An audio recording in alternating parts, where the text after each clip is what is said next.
भारत बिल्कुल उसी आत्मनिर्भर भारत की नींव रखने का एक सशक्त प्रयास है जो सभी के बिजनेस को नए ऊंचाइयों पर ले जाएगा। ये बिचौलियों के बिना सीधा निर्माताओं से मिल सकते हैं। यह हाई वैल्यू प्रोजेक्ट्स को विकसित करने का सबसे प्रभावी मंच है। एकता ही हमारी सबसे बड़ी कॉम्पिटिटिव एडवांटेज है। नमस्कार, मेरा नाम है Shiv Ruparelia, partner at Trimurti enterprise. हमारी ब्रांड का नाम है पंछी। एक यूनिफाइड इकोसिस्टम में उद्योगों की सामूहिक शक्ति कई गुना बढ़ जाती है। जब पूरी इंडस्ट्री एक आवाज में बात करती है तो सरकार के सामने अपनी मांगे रखना और इंटरनेशनल मार्केट में अपनी साख जमाना बहुत आसान हो जाता है। एकता ही हमारी सबसे बड़ी कॉम्पिटिटिव एडवांटेज है।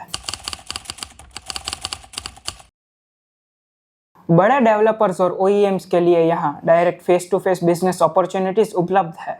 ये बिचौलियों के बिना सीधा निर्माताओं से मिल सकते हैं, जिससे उनके प्रोजेक्ट की लागत कम होती है और वे अपनी विशेष ज़रूरतों के अनुसार कस्टमाइज समाधान प्राप्त कर सकते हैं।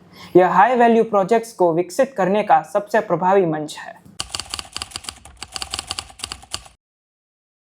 यहाँ प्रतिभागियों को केवल वर्तमान उत्पादों का नहीं बल्कि फ्यूचर टेक्नोलॉजीज और इनोवेशंस का सीधा अनुभव मिलता है। Smart home automation, AI based construction और नए मटेरियल साइंस की जानकारी हमारे उद्यमियों को भविष्य के लिए तैयार करती है।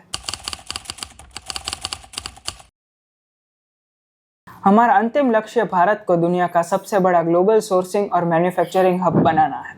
हम चाहते हैं कि जब भी दुनिया में कहीं भी निर्माण की बात आए तो भारतीय निर्माण सामग्री और सेवाएं पहली पसंद बने। भारत बिल्कुल उसी आत्मनिर्भर भारत की नींव रखने का एक सशक्त प्रयास है। नमस्ते साथियों, हम त्रिमूर्ति एंटरप्राइज की ओर से आपको भारत के सबसे बड़े निर्माण मंच भारत बिल्डकॉन में आमंत्रित करते हैं। यह आयोजन असंगठित इंडस्ट्री को एक यूनिफाइड नेशनल प्लेटफॉर्म पर लाने का एक बड़ा मिशन है। यहाँ आने का सबसे बड़ा फायदा यह है कि आपको हार्डवेयर के साथ साथ पूरी कंस्ट्रक्शन इंडस्ट्री और नई टेक्नोलॉजी एक छत के नीचे मिलेगी। यह सही मायनों में वन नेशन वन एक्सपो का विजन है जो सभी के बिजनेस को नए ऊंचाइयों पर ले जाएगा। We support one nation one expo.